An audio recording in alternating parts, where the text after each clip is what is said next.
साथियों, सत्संग का हमारे जीवन में बहुत महत्व होता है। जैसे जैसे जो है गाड़ी जो है ना, हम लोग सर्विसिंग कराते हैं तो कहीं ना कहीं जो है सत्संग जो होता है कहीं ना कहीं हमारे दिमाग में जो गंदगी जमी होती है उसको दूर कर देती है।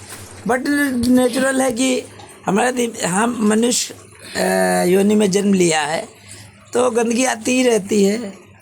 तो अक्सर जो है मैं लोगों सोचता करता हूँ, लेकिन ऐसे लोगों का सानिध्य पा जाता हूँ जिनसे बात भी करता रहता हूँ और आपको पास भी जो है वीडियो में डाल देता हूँ, ताकि पता नहीं देश में करोड़ों लोगों को फ़ायदा हो।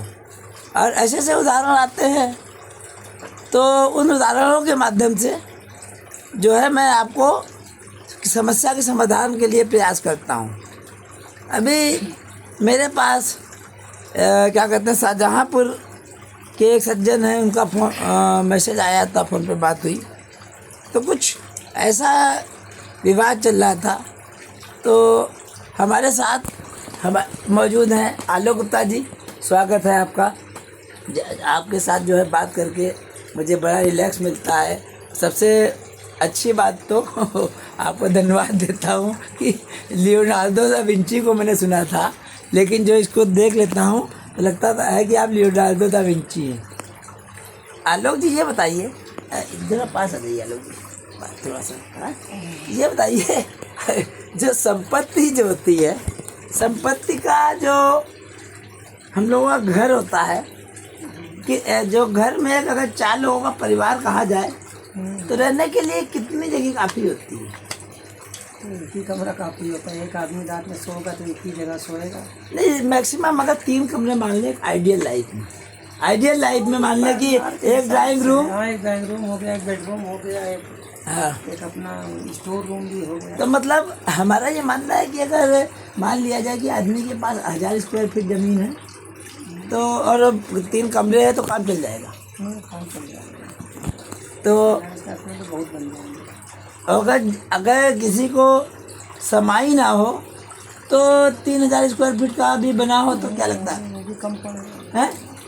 तो वो भी कम पड़ेगा। मैं सुबह जब बिलासपुरी लेबरों को देखता हूँ, हस्बैंड वाइफ को, समझे, ना रहने का ठिकाना ना कुछ, उनके चेहरे पर जो लेडीज होती हैं एक लंबी से सिंदूर दूर से चमकता है। हम लोगों के यहाँ तो बहुत छुपा के सिंदूर लगाती हैं कि कोई लड़कियाँ जान ना जाएगी कि शादीशुदा है। ये भी बीमारी शादी हो, कुछ नेचुरल टाइप में बात हो रही। आज इधर मैंने देखा है, पहले जहाँ आदमी लोग जाने जाते थे, आज भी है, संपत्ति का लालच बढ़ता जा रहा है लोगों में।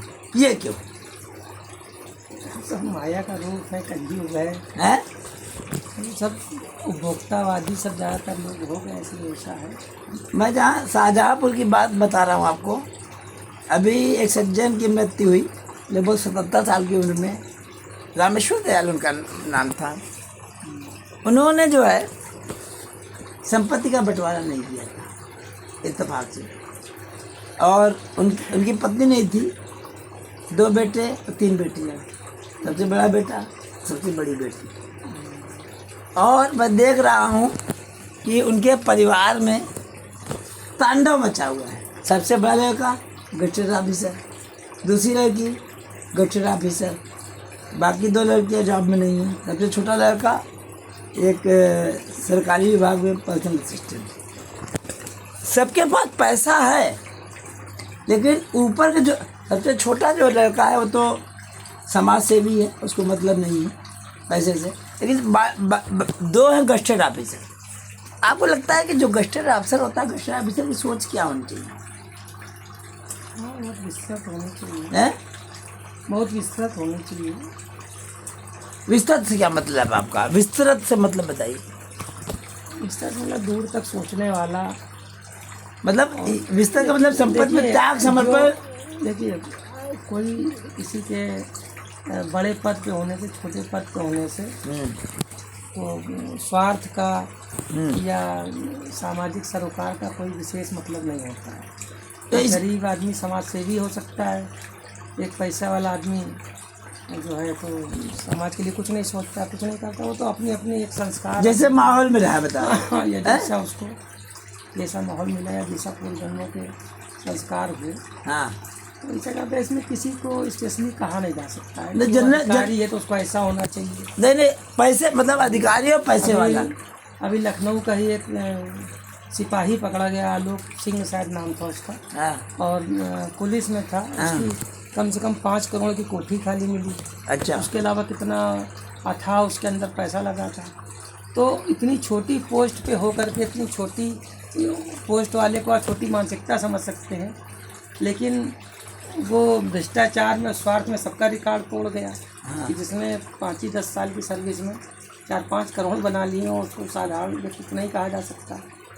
मगर इसका कोई अंत देखिए नहीं है, हाँ, स्वार्थ का या लालच का कोई अंत नहीं। आप कितना ही बढ़ा लीजिए, इसीलिए हम लोग को बचपन में मिडास की कहानी पढ़ाई हाँ, जाती थी। सोना की हाँ, हाँ, कि इसको सोना बहुत प्रिय था, हाँ, तो उसने वरदान प्राप्त कर लिया कि हम जिस चीज़ को छुएंगे वो सोना हो जाए। हाँ, तो उस समय तो उसको नहीं समझ में आया कि इसका दुष्परिणाम क्या होगा, लेकिन फिर उसने खाना चाहा तो खाना सोना हो गया, पीना चाहा तो पानी सोना हो गया, हैं, कपड़े पहनना चाहा तो कपड़े सोने के हो गए, बेटी को छुआ बेटी सोने की हो गई। तब उसको इस चीज़ का ध्यान हुआ, ज्ञान हुआ कह सकते हैं, कि पैसा या सोना हमको सच्चा सुख या शांति नहीं दे सकता। अच्छा, एक प्रश्न इसमें और, क्योंकि मैं बात कर रहा हूँ शाहजहाँपुर के रामेश्वर दयाल, उनकी मृत्यु हुई है अस्पताल में, 2 बेटे 3 बेटियाँ।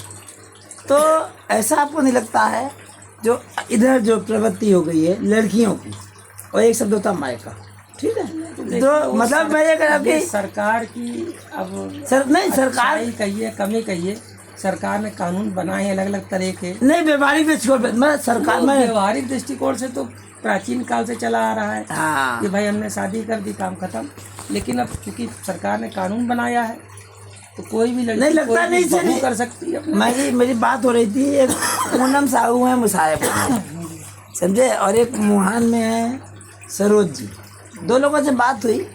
तो मतलब देखिए, हम सरकार कानून यहाँ पर खाली व्यवहारिक दृष्टि, जैसे समाज के संगठन की बात उसको व्यवहारिक नहीं कहते हैं, उसको भावनात्मक कहते हैं। भावनात्मक संबंध अगर होगा, हाँ, तो बड़ा भाई छोटे भाई को सब कुछ निछावर कर सकता है, हाँ, बड़ी बहन छोटी बहन को सब कुछ निछावर कर सकती है, वो तो एक भावनात्मक संबंध भावनात्मक। तो ये अगर कानूनी संबंध कहे जाएं, हाँ, तो कोई भी बहू अपने मायके में जाकर के मुकदमा ठोक सकती है कि हमको भी प्रॉपर्टी में हिस्सा चाहिए, हाँ, क्योंकि सरकार ने उसको हक दिया है, सरकार ने कानूनी हक है, कानूनी हक है। इसलिए कानूनी में मान रहा हूँ यहाँ पे ये दोनों लोगों के ऊपर है कि कौन आदमी रिश्ते को लीगल लेके चल रहा है, हाँ, इमोशनल लेके। हाँ, लीगल, हाँ, मैं बता गया।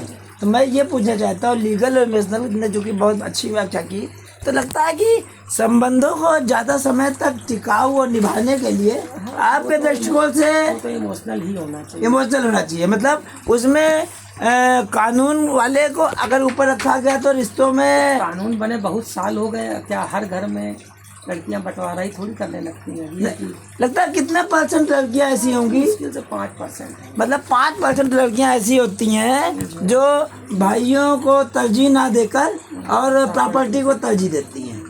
तो जैसे ये हम लोगों के अक्सर मैंने देखा है समाज में कि लोगों के रक्षाबंधन और भैया दूसरे रिश्ते खत्म हो गए।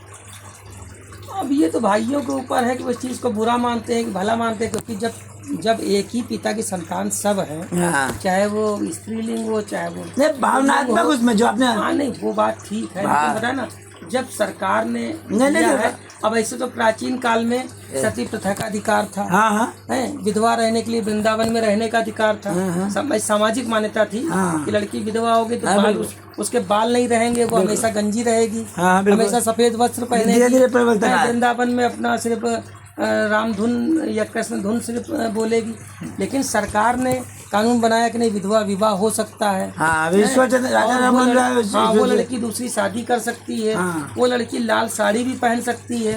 तो वो सामाजिकता तो अपनी जगह ठीक थी, लेकिन हम लोग अपने अंदर बदलाव लाए कि नहीं लाए कि हाँ ये चीज़ कानूनी मान्यता अगर हो गई है तो उसमें मानवता भी जुड़ गई और कानून भी जुड़ गया, हाँ तो उसको हम लोगों ने छोड़ा। हाँ तो ये चीज़ भी आने वाले समय में, क्योंकि अभी 10-15 साल कानून के बने हुए हुआ है, हो सकता है आने वाले 20-25 साल बाद अभी भी हम देखते हैं बड़े बड़े घरों में ये होने लगा है कि लोग अपने बेटी बेटों में बराबर से प्रॉपर्टी का बंटवारा करते हैं हाँ या कर जाते हैं। हाँ और आने वाले समय में ये बढ़ोतरी होगी हाँ कि लोग बराबर से शेयर कर देंगे, हाँ। क्योंकि अब बेटियां भी शुरू से कमा रही हैं, बड़ी हाँ। बड़ी जॉब में है, कोई बीटेक में है, कोई 30 लाख का पैकेज है, कोई 40 लाख हाँ। का पैकेज है।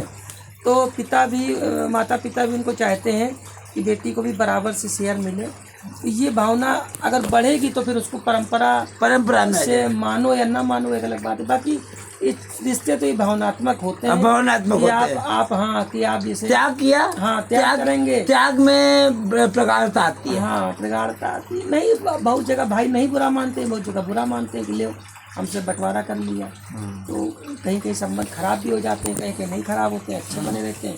तो वो भाई खुद सोचते हैं कि हाँ ठीक है, बहन का भी हिस्सा होना चाहिए, या कानूनी चूंकि अब है तो इसलिए उसको लोगों के स्वविवेक पे छोड़ा जाए। स्वविवेक पर ये नहीं कहा जा सकता कि ऐसा होना कंपलसरी। कम ये भावनात्मक कोई चीज देखिए लेकिन भाई भावना ही जैसा होती है। जैसा क्या था कि 5% केस में हाँ। आपने कहा मतलब 90% 95% तो अभी छोड़ दे रही ना। हाँ, अभी भी मतलब आपका ये कहना है कि बहुतायत में लड़कियां 95% तो वो त्याग वाली हुई ना, तो 5% उसका कारण एक ये भी है कि जब उनकी शादी होती है तो माता पिता अच्छा से अच्छा वर देखते हैं, अच्छे से अच्छा दहेज देने की कोशिश करते हैं। तो कोई शादी 20 लाख की होती है, कोई 40 लाख की होती है, कोई करोड़ों की होती है, तो वो उन्हीं का शेयर मान लिया जाता है कि हमने लड़की की शादी में अगर इतने लाख इतने करोड़ खर्चा किए तो उसका शेयर हमने शादी रूप में दे दिया। वरना अगर ये विचारधारा फैलेगी तो कल को अगर आज लड़की अपने घर में बंटवारा करेगी तो फिर उसकी भाभी जो है अपने मायके में बंटवारा करेगी, फिर सभी बहुएं जो है बंटवारा ही करने लगेंगे, तो पता लगा सारे संबंधी छिन्न भिन्न हो जाएंगे, सिर्फ पैसे ही पैसा से। तो मतलब आपको मतलब कि अभी भी भारतीय समाज अगर भाइयों को बुरा नहीं लग रहा है या माता पिता को बुरा नहीं लग रहा है तब तो शेयर है। अच्छा। और अगर भाई को बुरा लग रहा है या माता पिता को बुरा लग रहा है या माता पिता नहीं करके गए तो फिर उसका तो कानूनी पहलू देखा जाए। कानूनी तो देखा जाएगा, फिर उसको इमोशनल, देखिए भावनाएं तो हमारे मस्तिष्क से जुड़ी हैं। हम किसी को धर्म बहन बना लेते हैं तो उसको बहुत मान्यता देते हैं, कोई सगी होती है तो कम मान्यता देते हैं, तो कोई हमारा मित्र भाई से बढ़ के होता है और भाई कोई हमारा साधारण मित्र के बराबर नहीं होता है। ये तो मन से मानने वाले रिश्ते की बात है। भावना का संबंध मस्तिष्क से है और कानून का संबंध जो है तो जैसे जैसे पैसा बढ़ता जा रहा है रिश्तों में बिखराव होता रहा है। वो तो अब एकल समाज धीरे धीरे होता ही जा रहा है। सभी जगह परिवार अब कम बच्चे हो रहे हैं, कम परिवार में रिश्ते कम हो रहे हैं, तो इसीलिए अब लोग जानते नहीं कि मामा कौन है, बुआ कौन है, पहले 5 भाई बहन हुआ करते, ताऊ कौन है, चाचा कौन है। तो क्योंकि एक बच्चा हो रहा है या ज़्यादा 2 बच्चे हो रहे हैं तो वहाँ सब रिश्ते हो ही नहीं सकते हैं, तो ख़त्म हो रहे हैं। तो लोग भी नहीं उस चीज़ को समझ पा रहे हैं, जो नई पीढ़ी की जनरेशन है वो रिश्तों को नहीं समझ पा रहे हैं अभी। उनका तो भावनात्मक पक्ष बहुत कमजोर हुआ ना। वो तो मानने के ऊपर हमने बताया ना कि उसका संबंध तो मस्तिष्क से है कि उसको किससे संतोष हो रहा है, किससे उसको प्रेम मिल रहा है, उसको किस लेवल पे वो अपने अंदर आत्मसात कर रहा है उस रिश्ते को। इसको कोई बाध्य नहीं कर सकता है कि मैं आपका ये रिलेशनर हूँ तो आप मुझको मानो, या मैं दूर का हूँ तो आप मुझको कम मानो। ये तो आपस में पटरी बैठने की और आपस में प्रेम व्यवहार की बात है, कोई ज़्यादा भी मान सकता है। अच्छा, आजकल तरह जो लिव इन की गंदगी समाज में फैल गई है, ये भी भाई कानून बनाने की वजह से हो रही है ना। जो सरकार धीरे धीरे जो नए नए कानून बना रही है उसी का जो है तो जैसे असर समाज में देखने को मिल रहा है। शादी कोई करने जाता है लड़का लड़की, तो ये तो बड़ा समझ ही में नहीं आता कि कैसे जो है डिसाइड किया जाए कि रिश्ता कर डिसाइड नहीं अब होने लगा है। इसके लिए यहाँ तो छोटे शहरों में नहीं कह सकते हैं, दिल्ली बम्बई में तो एक स्पाई कह सकते हैं या इन्वेस्टिगेशन एजेंसी कह सकते हैं, हाँ उनकी सेवाएं ली जाती हैं। अच्छा। 20,000 25,000 रुपये वो लेते हैं। हाँ। और शादी के पहले या शादी के बाद का एक्स्ट्रा मैरिटल अफेयर अगर पता लगाना होता है अच्छा, तो वो सब डिटेक्टिव एजेंसी है। हाँ, डिटेक्टिव एजेंसी वो विद प्रूफ जो है हाँ। आपको देते हैं। लेकिन ये कि लोग 20-20 लाख की शादी तो कर लेते हैं, हाँ। 20,000 डिटेक्टिव एजेंसी पे नहीं खर्चा करना चाहते हैं। ओ नहीं तो हाँ, लेकिन हमारी समझ में ये अच्छा है ये अच्छा कि मतलब रिश्ता होने से पहले ही आप टूट जाए जाता, ठीक है। हाँ, टूट जाए क्या हुआ भाई, तब तो एंगेजमेंट भी नहीं हुई होगी। हाँ। लेकिन अगर शादी होने के बाद वो रिश्ता टूटे और तो सामाजिक अपमान भी झेलना पड़ता है, आर्थिक नुकसान भी झेलना पड़ता है और भावनात्मक तो खैर नुकसान होता ही है कि पति की पत्नी चली गई, पत्नी की पति चला गया।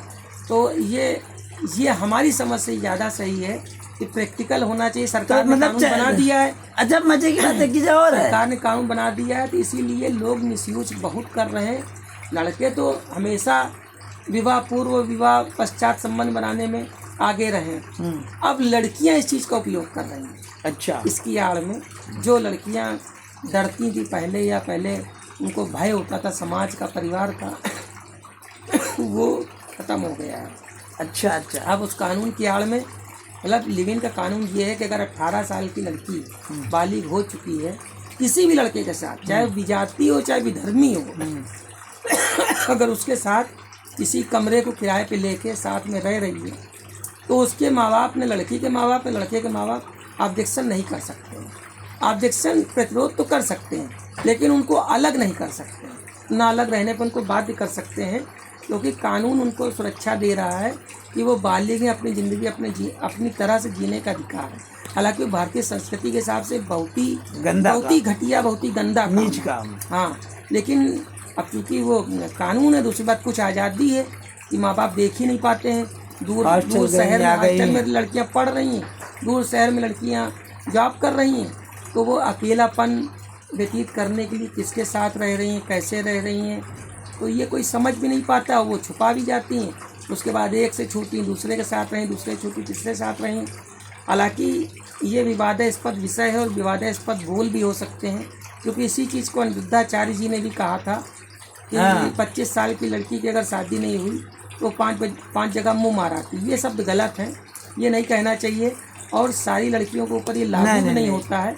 लेकिन हाँ, हज़ारों में कुछ लड़कियाँ ऐसी होंगी, लेकिन वो उनका अपना व्यक्तिगत जो है निर्णय है कि वो या वो उस शादी का संस्कार का महत्व नहीं समझ पा रही या विवाहित जीवन का महत्व नहीं समझ पा रही हैं। अब वो उनके माँ बाप की गलती कहें या किसी भी कहें, लेकिन ये हो रहा है। अच्छा, ये बताइए कि अक्सर जो है माता पिता जो है जिसे मालूम भी होता है लेकिन छुपा लेते हैं। वो छुपा लेते हैं, जो कहते हैं कि शादी के बाद जो है सुधर जाएंगे। ये बताओ। अच्छा, एक बताइए, नहीं लड़की के माता पिता ये चीज़ कहते हैं, लड़के के माता पिता दोनों ही के लिए, लड़की या लड़के के माता पिता।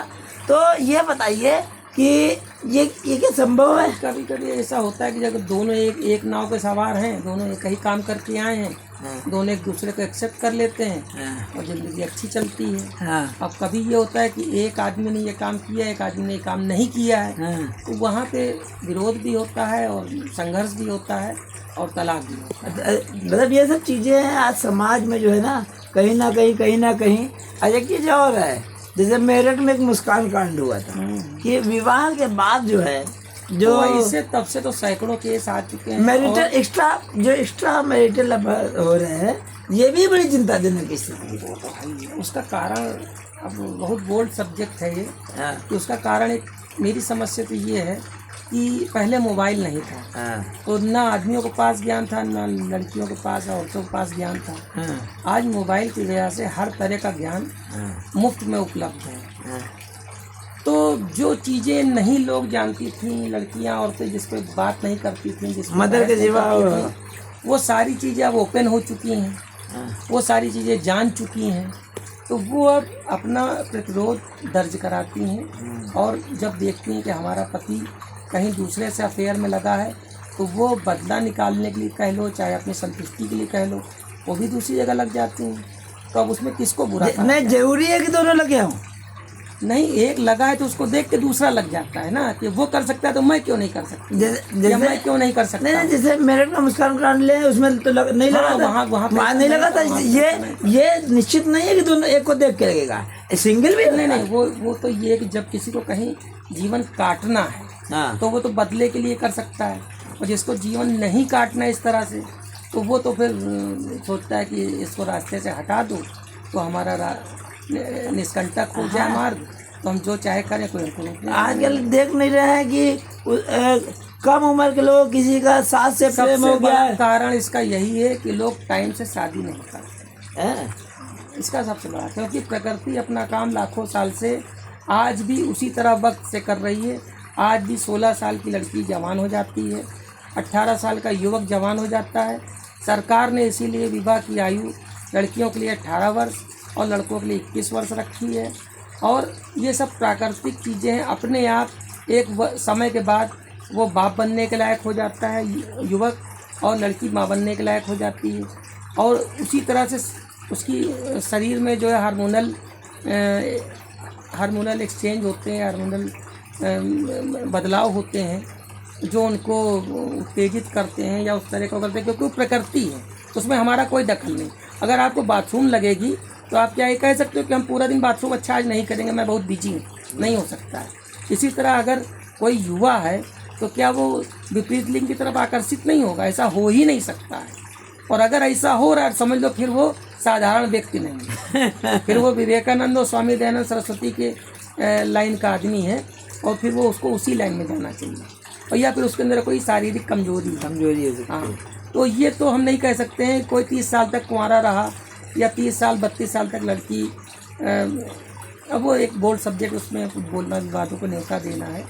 लेकिन माँ बाप को ये स्वयं सोचना चाहिए कि जिस एज ग्रुप से हम होकर गुजरे हैं, अगर हमारे बच्चे उसी एज ग्रुप में जा रहे हैं तो क्या हमारे अंदर जो बदलाव हुए थे क्या हमारे बेटों में नहीं होंगे, बल्कि आज पहले से दोगुना होंगे, क्योंकि उस समय मोबाइल नहीं था, टीवी नहीं था, इतनी ओपन एजुकेशन नहीं थी जो आज है। हम लोग जो चीज़ 20 साल 15 साल की उम्र में जानते थे, आज बच्चे वो 10 साल की उम्र में जानते हैं। तो ये संचार युग है, यहाँ आप किसी चीज़ को रोक नहीं सकते हैं, बदल नहीं सकते हैं, मगर उससे सुरक्षित हो सकते हैं। कैसे? तो अगर ये जो मतलब एक्स्ट्रा मैरिटल अफेयर या लिव इन या ये सारी चीज़ें हैं, तो कैरियर अपनी जगह है, एजुकेशन अपनी जगह है। आप शादी टाइम से करिए, आप एजुकेशन जीवन भर प्राप्त कर सकते हैं। आप PhD करिए और आगे डॉक्टर बनिए, या आप व्यापार करना चाहते हैं तो शादी के बाद भी आप व्यापार कर सकते हैं, लड़की हो लड़का हो। उसमें दिमाग की कमी थोड़ी हो जाती है कि शादी कर ले, वो दिमाग कम थोड़ी हो जाएगा, ज़्यादा हो जाएगा, क्योंकि जिम्मेदारी पड़ेगी तब लड़की के ऊपर भी लड़के के ऊपर भी। तो हमारी समस्या, क्योंकि हम लोग उस पीढ़ी के रहे जब 20 साल में 22 साल में शादी हो जाती थी, और वो सारी शादियाँ 99% सक्सेसफुल होती थी। अच्छा, टाइम बता दी। हाँ, एक चीज़ सबसे बड़ा एग्जाम्पल मैं दूंगा कि आज से 50 साल पहले चेचक की बीमारी बहुत ज़बरदस्त होती थी, और किसी भी लड़की या लड़के को होती थी उसका पूरा चेहरा कुरूप हो जाता था, क्योंकि पूरे चेहरे में चेचक दाग के गड्ढे हो जाते थे, और फिर भी उस लड़की या लड़के की शादी हो जाती थी। आज के समय में होना असंभव है, एक तो बीमारी नहीं अब है, लेकिन यदि हो तो मैं चैलेंज देता हूँ, अगर 1 करोड़ रुपए दहेज दिया जाए तो भी कोई लड़का नहीं करेगा या कोई लड़की नहीं करेगी। तो ये क्यों है कि भाई अब आदमी जिस चीज़ों को पहले लोग नहीं देखते थे, अब उन चीज़ों को 10 गुना ज़्यादा देखते हैं कि लड़की सुंदर भी हो, गोरी भी हो, लंबी भी हो, शिक्षित भी हो, हैं, और जॉब भी करती हो। उस समय ये सब कुछ नहीं था, सिर्फ ये था लड़की हो, हमारा घर संभाले, हमारा वंश आगे बढ़ाए और समाज में हमारी प्रतिष्ठा बढ़ाए। ये मुख्य उसके योगदान होते थे। आज वो योगदान है ही नहीं, वंश बढ़ाने का नाम ही नहीं, क्योंकि जब 32 साल 35 साल में शादी होगी ये भी नहीं पता बच्चे होंगे भी नहीं होंगे, होंगे तो IVF सेंटर से इलाज करा के होंगे, और जब होगा तो मात्र 1 होगा, 2-3 नहीं होंगे, 2-3 पालने की क्षमता ही नहीं होगी किसी के अंदर। तो ये सब नुकसान सिर्फ इसी वजह से हो रहे हैं कि जो शादी हम लोग लेट कर रहे हैं। तो आदमी की कुंठाएं वासनाएं कहाँ जाएंगी, कहीं ना कहीं तो निकलेंगी। जो बात हो रही है अंतर्राष्ट्रीय समाज सुधारक आलोक गुप्ता जी से, कभी कभी समय मिलता है तो इनसे मैं बात करता रहता हूँ। तो लोगों को ये लड़कियों की कल्चर को कंट्रोल करने के लिए क्या संदेश देना चाहिए? जो संस्कृति जो हर लड़की जो है डांस करते हुए दिखाई पड़ रही, बेडरूम में डांस, हस्बैंड वाइफ में डांस, ये सब ये लड़कियां ये भूल गई हैं कि हमारी संस्कृति में नारी को देवी माना गया है। हाँ। और देवी का रूप दिया गया है, सर्जन करता इसलिए कहा गया है, सृष्टि करती इसलिए कहा गया है कि उसी से समाज चल रहा है, उसी से दुनिया चल रही है। अगर लड़कियों को बच्चे ना हो तो वो चीज़ होने का सवाल ही नहीं है। संसार कैसे चलेगा अगर सिर्फ पुरुष हो या लड़कियां अपनी ये प्रकृति प्रदत्त शक्ति को छोड़ दें तो क्या होगा? तो हमारे यहाँ इसीलिए कहा यत्र नार्यस्तु पूज्यन्ते तत्र देवता रमन्ते। हाँ। तो हमारे यहाँ इसीलिए उसको विशेष अधिकार, विशेष महत्व दिया गया कि हमारा वंश उसी लड़की से चलना है। तो उस लड़की की अपनी एक मर्यादा भी होती थी, लक्ष्मण रेखा, घूंघट होता था। हाँ। है हर किसी से बात नहीं करना, हर किसी से बड़े से खास के जाना, बड़े के सामने नजर नहीं आना, या नजर आना तो घूंघट के अलावा नहीं आना। तो ये सब चीजें संस्कार थे, उस संस्कार से बहुत चीजें मर्यादाएं, इसलिए भी तो रिश्ते टूट रहे हैं। हाँ, संस्कृति जुड़ी थी। अब सब चीजें हमने खुद ही छिन्न भिन्न कर दी। ठीक है, मॉडर्नाइजेशन के नाम पर। हाँ, कि लड़की की, अगर लड़की की माँ जो है वो भी रिश्ते टूटने में कम जिम्मेदार नहीं होती है भाई। लड़की तो माँ का हाँ, वो अगर पुरानी परंपरा को निभाएंगी और चलाएंगी और वही सीख अगर देंगी तो हो सकता है कि ये सब नुकसान ना हो। लेकिन हम देख रहे हैं कि माएँ चाहती हैं कि हमने जॉब नहीं करी, मेरी बेटी जरूर जॉब करे। तो उसको उसी तरह से वो शुरू जॉब के साथ घरेलू कोई नहीं, वो शुरू से सिर्फ पढ़ाने पे फोकस करती हैं कि तुमको सिर्फ पढ़ना है, पढ़ना है, तुमको जॉब करनी है, उसके बाद शादी करेंगे, जोमेटो से ऑर्डर करा के जिंदगी चलेगी। उसके बाद जो है तो ये तो किसी भी आप 35-40 साल वाले महिला से, अविवाहित से पूछ के देखिए तो उसको जीवन में हासिल क्या है? कुछ नहीं हासिल हुआ। 40 साल की गांव की औरत होगी, वो नानी बन चुकी होगी, और 40 साल की औरत शहर में बैठी होगी, कुंवारी होगी, अविवाहित होगी, सिर्फ पैसा उसके पास होगा, सुख क्या उसके पास होगा ये वो कभी बताएगी। जीवन का उद्देश्य उसके पास कुछ नहीं, और वो कभी बताएगी भी नहीं कि हमने कितना क्या खोया, क्योंकि अगर वो बताएगी तो लोग हंसेंगे उसके ऊपर। तो वो कुंठित हो जाती हैं, वो मतलब नींद की टैबलेट ले लेके सोती हैं, वो फ्रस्ट्रेट हो जाती हैं, इसको माने कोई ना माने।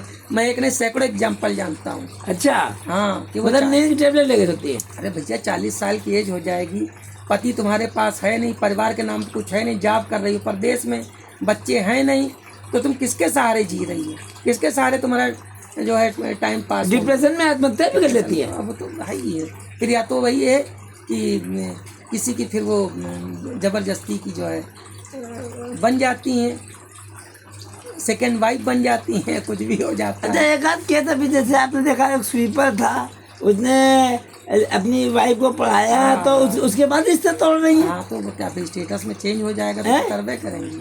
तो स्टेटस में चेंज हो जाता है भाई। जब तक नहीं पढ़ी, जब तक इस लेवल पे नहीं पहुंची, तब तक उनको लगता है कि अरे हमारा पति बहुत महान है, हमारे लिए बहुत कुछ कर रहा है। और जब वो एक लेवल पे पहुंच गए तब उनको दिखता है अरे हमारा डीपी पे क्या लगाएंगे कि हस्बैंड हमारा ज्योति मौर्य वाला कार्ड नहीं हुआ था। नहीं, ये सच्चाई है।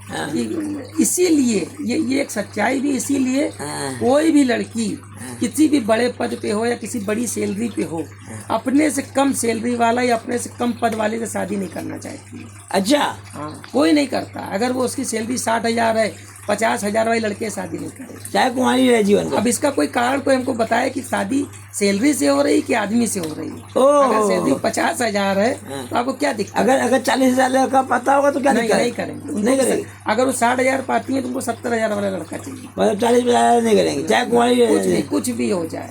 अगर वो एक अच्छे पद पे हैं, बड़े पद पे हैं, एक class gazetted officer. Ego problem है क्या? घमंड, अब ईगो भी कह लो या सुपीरियरिटी जो है लड़के की ही चाहती हैं, और गाली भी उसी को देना है कि हम इक्वल हैं, हमको पुरुष समाज दबा के रखता है, और पुरुष समाज का महत्व भी उनको है कि हमारे ऊपर वो हमसे ज़्यादा ही हो। अपने से कम वाला क्यों नहीं ढूंढती हैं कि हमसे कम वाला भी हो? अगर इक्वलिटी, और आप पुरुष समाज को अगर आप गालियाँ दे रही हैं कि पूरा समाज ने सबको दबा के रखा है, तो आप उनको दबा के रखो। आप बेरोजगार से शादी करो, अपने से कम सैलरी वाले शादी करो, उसको दबा के रखो, वो दब के रहेगा। भाई वो जब बेरोजगार है, हाँ। भाई दो में से एक कमाई करने वाला होना चाहिए। पति कमाई वाला होता है, वो चाहे IAS ऑफिसर हो, कहो अनपढ़ से शादी कर ले, कहो कम पढ़ी लिखी शादी कर ले, कहो गरीब घर में शादी कर ले। लड़कियां इसका उल्टा क्यों कभी नहीं करती हैं? क्या आदमी कर सकता है? औरत को मैंने कभी करते देखा ही नहीं, एक लव मैरिज के अलावा।